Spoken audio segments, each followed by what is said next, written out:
आज हम आपको बताएंगे सिंक्रोनस मोटर के बारे में। तो बने रहे हमारे वीडियो पर।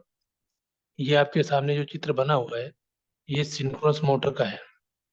सिंक्रोनस मोटर जो कि बड़ी बड़ी फैक्ट्रीज में इसका प्रयोग होता है, यह सिंक्रोनस कंडेंसर की तरह प्रयोग करी जाती है। इसका मतलब ये है कि जब बड़ी फैक्ट्रियों में बहुत सारी मोटरें लगी होती हैं, लैगिंग पावर फैक्टर जब कंपनी का बढ़ जाता है, तो उस लैगिंग पावर फैक्टर को कम करने के लिए उन्हें जरूरत होती है कि पावर फैक्टर को लीड किया जाए। तो लीड करने का एक मात्र तरीका ये है कि सिंक्रोनस कंडेंसर या फिर सिंक्रोनस मोटर को पैरेलल में चलाया जाए। उससे क्या होता है कि जो लोड फैक्टर है, यानी पावर फैक्टर है कंपनी का, बढ़ जाता है। अगर वो पावर फैक्टर नहीं बढ़ेगा ना, तो उस पर बहुत सारे चार्जेस लग जाते हैं।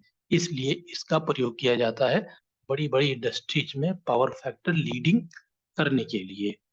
आप समझते हैं कि इसका कॉन्ट्रैक्शन क्या होता है और किस तरीके से वर्क करती है। तो इसके मेन भाग होते हैं स्टेटर एंड रोटर। अब ये इसका स्टेटर है, जो कि एकदम सिंक्रोनस जनरेटर के जैसा है। Synchronous generator and motor same contraction होता है। तो ये इसका स्टेटर है। आप यहाँ पर देख रहे हैं इसके अंदर में, ये इसके अंदर जो स्टील रॉड्स होती हैं उनको कंडक्टर के रूप में प्रयोग किया गया है। बड़े बड़े मोटे मोटे होते हैं, और छोटी मोटरों में वाइंडिंग भी प्रयोग करी जाती है। तो ये स्टेटर है हमारे पास, बाहरी ये योक है, और ये इसके नट बोल्ट से इसके स्टेटर को कसा गया है। जो कि स्टेटर का एक कोर भाग होता है, लेमिनेटेड होता है, जो कि सिलिकॉन स्टील की पतली पतली पत्तियों को आपस में रिवेट करके बनाया जाता है। फिर उस पे लेमिनेशन यानी कि वर्निश चढ़ाई जाती है, तब उसको हम लेमिनेशन कहते हैं। तो इस तरीके से इसको बनाया गया है। और फिर हम देखते हैं कि रोटर, ये इसका रोटर है। तो रोटर दो तरह के होते हैं, एक तो साइलेंट पोल होता है, एक सिलेंडर टाइप का होता है। सिलेंड्रिकल टाइप का जो रोटर होता है उसकी स्पीड बहुत ज्यादा होती है, और जो साइलेंट पोल का होता है उसकी स्पीड कम होती है। अब यहाँ पर हमने तीन रोटर्स को दिखाए हैं, इसके अलग अलग मीनिंग है। ये जो यहाँ पर मेरा कर्सर है, यहाँ पर आप देख रहे हैं स्लिप रिंग टाइप का है। इसमें स्लिप रिंग्स है। तो स्लिप रिंग होने का मतलब ये है कि इस रोटर को, जो इसके ऊपर पोल्स है, इन पोल्स को एक्साइट करने के लिए, यानी इसके अंदर पोल का निर्माण करने के लिए डीसी पावर सप्लाई की जरूरत पड़ती है। तो डीसी पावर सप्लाई हम इन स्लिप रिंग पर ब्रश के थ्रू, ब्रश के साथ कॉन्टैक्ट ब्रश लगाकर डीसी सप्लाई देते हैं, तब जाके इसके पोल में, क्या कहते हैं उसको, पावर सप्लाई आती है और नॉर्थ और साउथ पोल का निर्माण होता है। तो ये इसका स्लिप रिंग का यूज है। इसके बाद में, और ये साइलेंट टाइप का रोटर है। फिर हम समझते हैं इसके बारे में कि ये क्या चीज है। यहाँ पर मेरा कर्सर है, तो ये एक एक्साइटर है। और ये रोटर किस टाइप का है, साइलेंट्रिकल टाइप का रोटर है। बहुत ज्यादा स्पीड होती है इसकी, लगभग 300 आरपीएम, 3000 आरपीएम होती है। तो ये एक्साइटर है। तो चूंकि स्लिप रिंग लगाकर उसमें ब्रशेज होते हैं और अलग से डीसी जनरेटर लगाते हैं या फिर डीसी बैटरी लगाते हैं, तो वो एक अजीब सा है, अलग से अरेंजमेंट करना पड़ता है उसका। तो ये एक निकाला गया तरीका कि क्यों ना इसी शाफ्ट पर एक छोटा सा जनरेटर फिट कर दिया जाए। तो यहाँ पर शाफ्ट पर इन्होंने जो वाइंडिंग कर रखी है, ये आर्मेचर है, और इसके बाद इसका एक स्टेटर आएगा जो इस पे लगता है। फिर जब ये रोटर घूमता है, तो रोटर के साथ साथ ये आर्मेचर भी घूमेगा और स्टेटर इसके ऊपर होता है। तो फ्लक्स को कट करेगा। तो फ्लक्स कट करेगा तो इसी आर्मेचर में इलेक्ट्रिसिटी जनरेट हो जाती है, जो कि एसी एसी नेचर की होती है। फिर इसमें यहाँ पर रेक्टिफायर सर्किट, या रेक्टिफायर जो मेटल रेक्टिफायर होता है उसका प्रयोग करते हैं, और सॉफ्ट पर कस देते हैं उस रेक्टिफायर को। फिर वहां से जो वायर निकलता है वो जाके इसके पोल पर फिट कर देते हैं। तो इस तरीके से हम जो एक्सटर्नल सोर्स से डीसी सप्लाई देते थे उसकी जरूरत खत्म हो गई।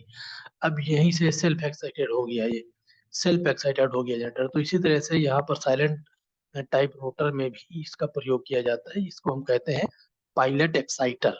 ये जो एक्साइटर्स है हमारे पास, पायलट एक्साइटर कहा जाता है। इनका प्रयोग यही है कि जो हम बाहरी सोर्स से डीसी सप्लाई देते हैं उसकी जरूरत को खत्म कर देता है।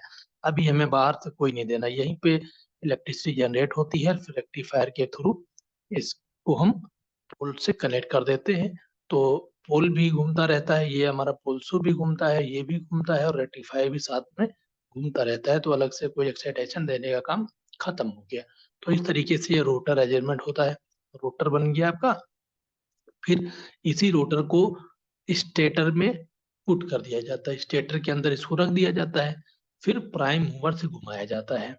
अब ये सेल्फ स्टार्ट नहीं होती है, ये मोटर सेल्फ स्टार्ट नहीं होती है। इसको प्राइम मूवर के सॉरी इसको स्टेटर के अंदर रख के फिट कर दिया जाता है। उसके बाद में एक बाहरी प्राइम मूवर से इसको घुमाया जाता है। यहाँ पर देख रहे हैं कि एक सिंक्रोनस मोटर है और एक इंडक्शन मोटर है। तो सिंक्रोनस मोटर को इंडक्शन मोटर से घुमाया जाता है। कितनी देर तक घुमाएंगे?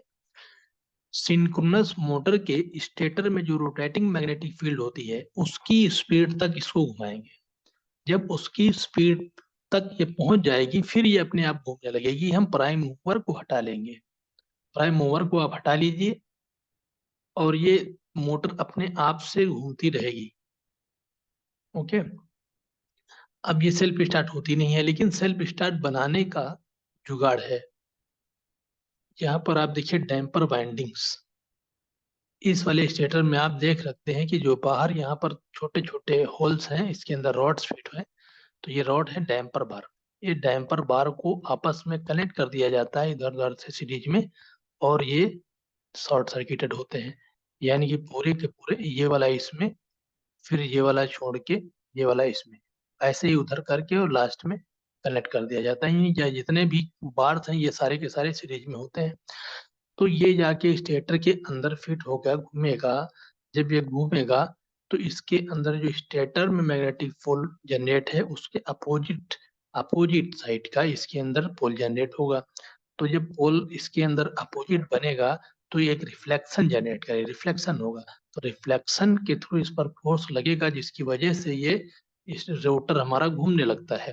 तो इस तरीके से सिंक्रोनस मोटर को सेल्फ स्टार्ट बनाया जाता है। डैम्पर वाइंडिंग का यूज करके इसको सेल्फ स्टार्ट बना लिया जाता है।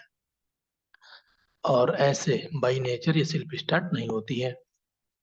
तो ये हमारे पास सेल्फ स्टार्ट मोटर हो गई है। इसको हम सप्लाई देंगे, इसके यहाँ पर हम सप्लाई देंगे, इस जगह पर यहाँ पर सप्लाई देंगे, और ये इसका ये सॉफ्ट है अपने आप से घूमने लगेगा। तो इस तरीके से सेल्फ स्टार्ट हो जाती है डैम्पर बाइंडिंग का यूज करके।